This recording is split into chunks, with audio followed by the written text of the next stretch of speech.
Hey, welcome back to the channel. My name's Dan with Build It, Wheel It, Explore It. Today's going to be kind of like a little short little video I'm going to do. It's my 2015 Ford F-350. It's an XL package. So the XL package, it's pretty much just all blacked out, black plastic, black mirrors, black grills, black painted bumpers, black side steps. Everything's just black. And I've always liked how the Raptor Grille looks on the Raptors and the guys that swap them out to their non-Raptor vehicles. So comes down to a matter of opinion or preference. Some people are probably like, "Oh, that looks stupid on a Super Duty, especially a dually. Why would you do that?" I don't really care what everyone else thinks. Me personally, I think it's going to look cool. Just because, like I said, everything's already blacked out. The Raptor Grille is blacked out. It's going to match. I don't got to worry about painting it or putting it. I know a lot of guys will put on a Raptor Grille out of the box. They got painted bumpers or chrome bumpers and chrome mirror caps, and that looks weird to me. At least on this truck, since it's already black, it's going to blend in. It just looks cool to me. It's an open, just big, strong-looking grill, says Ford on it.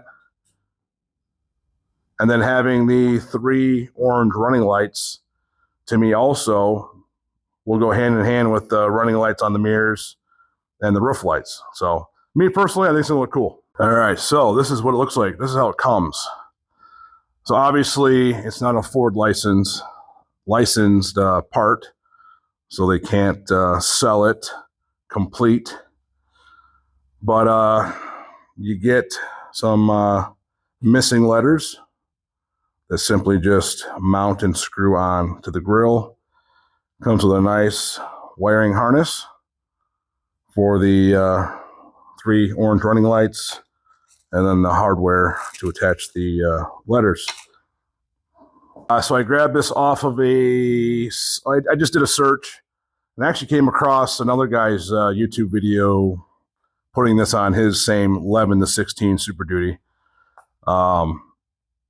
So seeing the exact grill that he put on and where he got it, it's ycarpart.com. I'll put a link or something somewhere, either in the video or in the description. So at least it was cool to see someone else actually put it on their YouTube video, and I know exactly what I was getting. I didn't want to get some, super cheap, incomplete, missing, whatever. So his truck turned out great. So yeah, that's what I chose. So I guess let's see what we got to get into. It's pretty simple. I believe the bottom of the grill has just some little snaparoos, and then the top of the grill has some plastic push pins. And I think the part that attaches to the factory grill to the core support of the truck, that bracket comes off and goes on this grill. But I'll show you what I got to do. From on the top, like I said, there's a couple different pieces. It looks like the grill attaches to this part here, if I remember from his video. So I'm going to see if I just can't undo the fill-up style push pins first to see if that frees up just the top of the grill. And then once I can see down there, I'll show you there's some clips.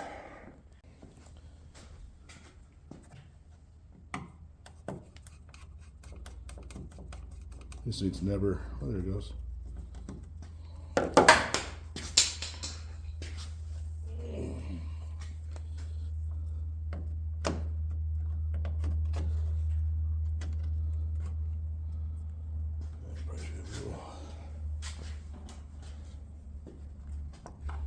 One, two, 3, 4, 5, 6, 7. There's 8 total.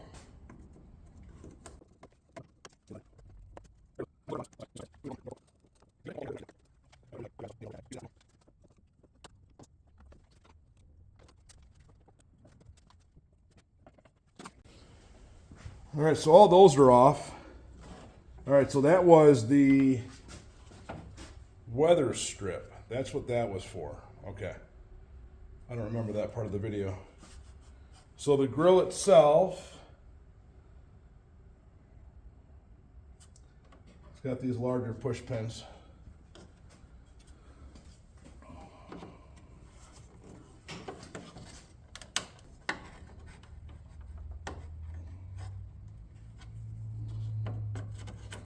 doesn't give me much leverage.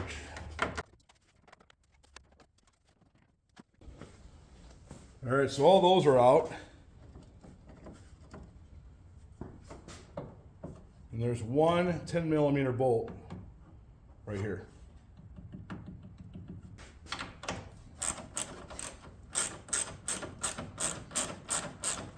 We'll see if that's a factory bolt or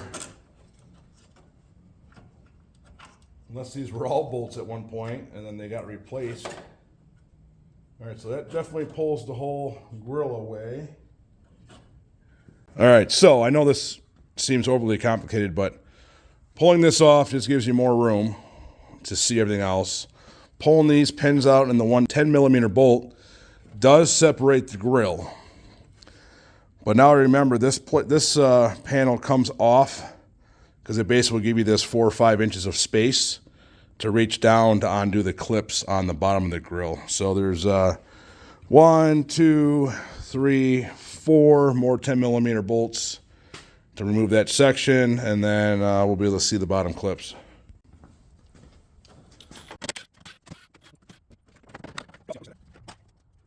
And it's hard to see. Let me see if I can reach in. So there's, see that little gray or white? Must be gray or silver. There's 1, 2, 3, 4, 5, maybe 6. So basically what you see, you'll press down with a screwdriver or something to release it, and then it will pull it out.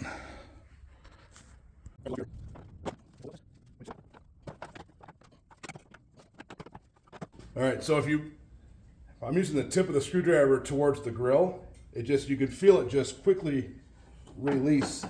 Nothing to it. That just comes right off. Looking on the back of the Raptor Grille, got these are replaceable. I'm going to find those sooner than later though, just so I have a backup on hand. Comes with the clips. So there's 1, 2, 3, 4, 5. So right now I'm going to go ahead and put the letters on using the provided hardware. And I guess kind of see how the wiring harness is going to work. It's got to tap into one of the factory running lights. So we'll see which one.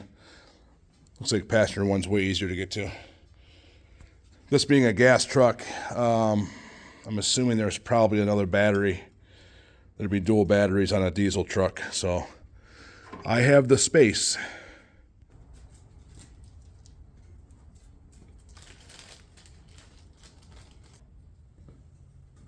All right, just some Phillips hardware.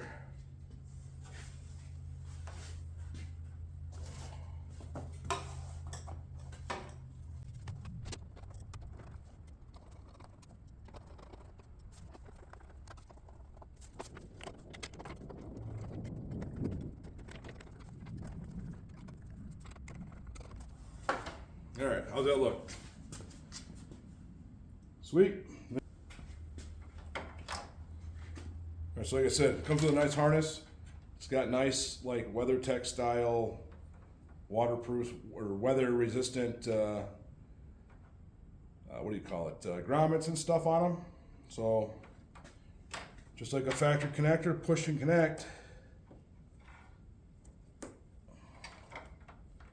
And they do fit nice and snug.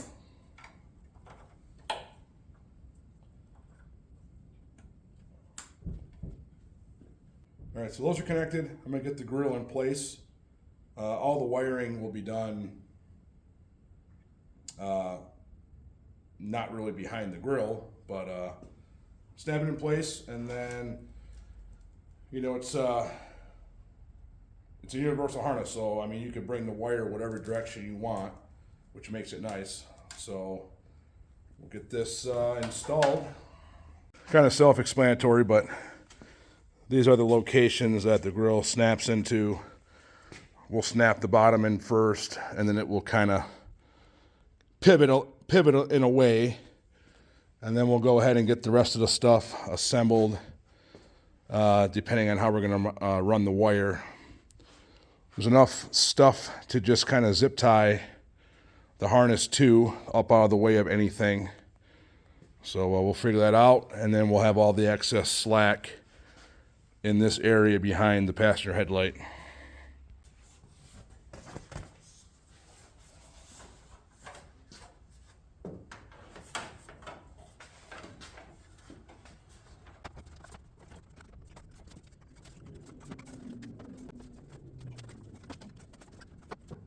All right, so they don't snap in like you would think they would.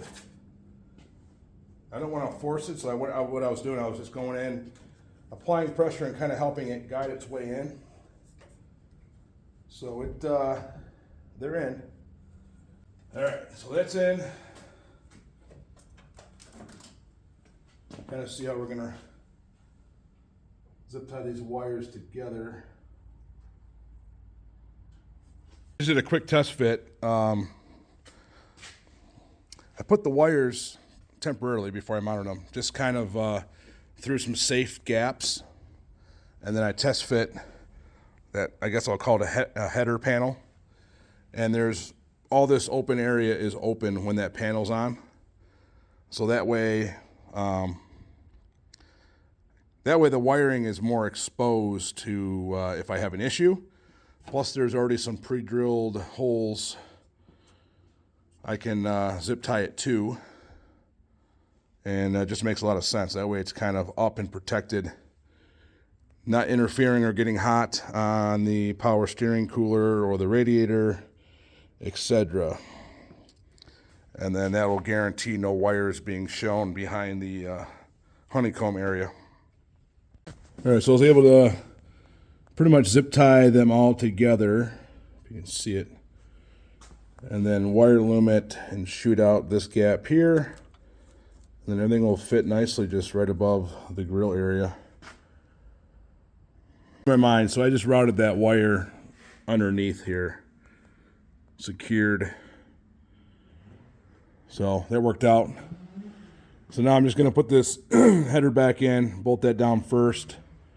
It's kind of an oblong hole, so I'll leave it a little bit loose, and then I'll attach the grill to it and then move it in and out to check fitment.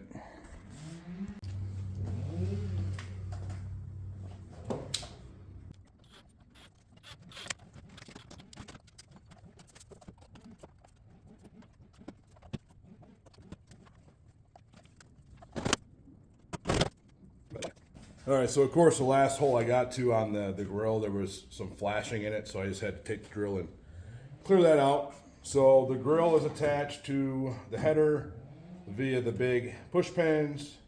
The header is loosely snugged to the core support. So now I'm gonna put the weather stripping back on.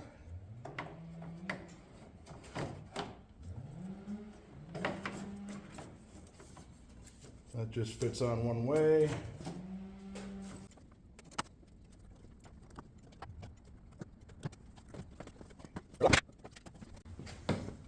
All right, so the grill is on.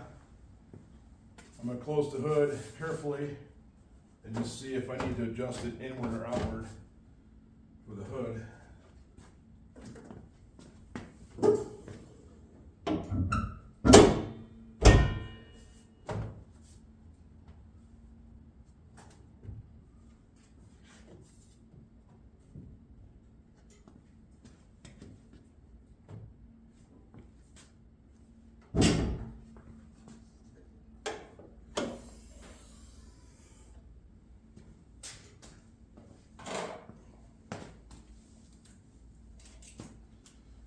It's now snug. Oh, John.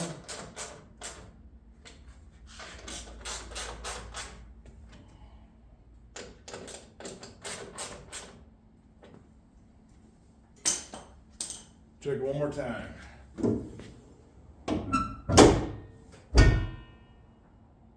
Yep, good.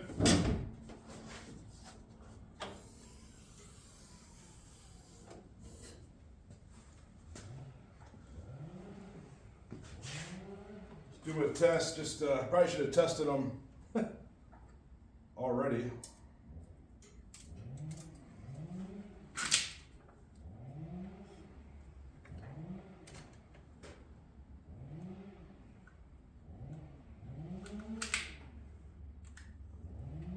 Sweet, looks good.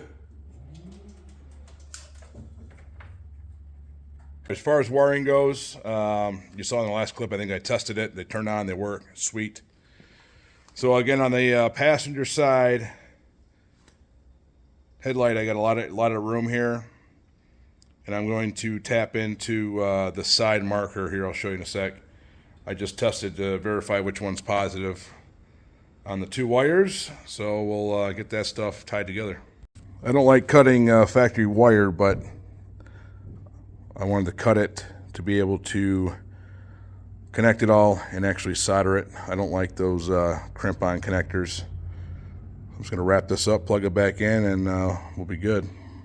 All right, everything's tied up, wrapped, nice and clean. You can't see nothing from the top.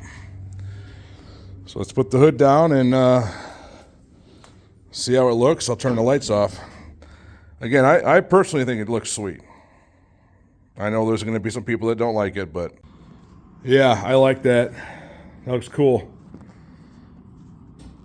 With the running lights in the mirrors and the cab lights and then the dually fenders, I mean, that looks cool to me.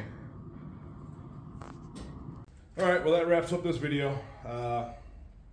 Figured why not? I'll video it, something easy to do, and share with whoever's interested. Obviously, changing out any type of grill for at least the 11 through 16 Super Duty, I'm assuming would be probably the exact same as far as all the hardware and what needs to be taken apart, all the little push pins and stuff. So even if you're not putting a Raptor grill on and you're doing something else, hopefully it helped you in that regard.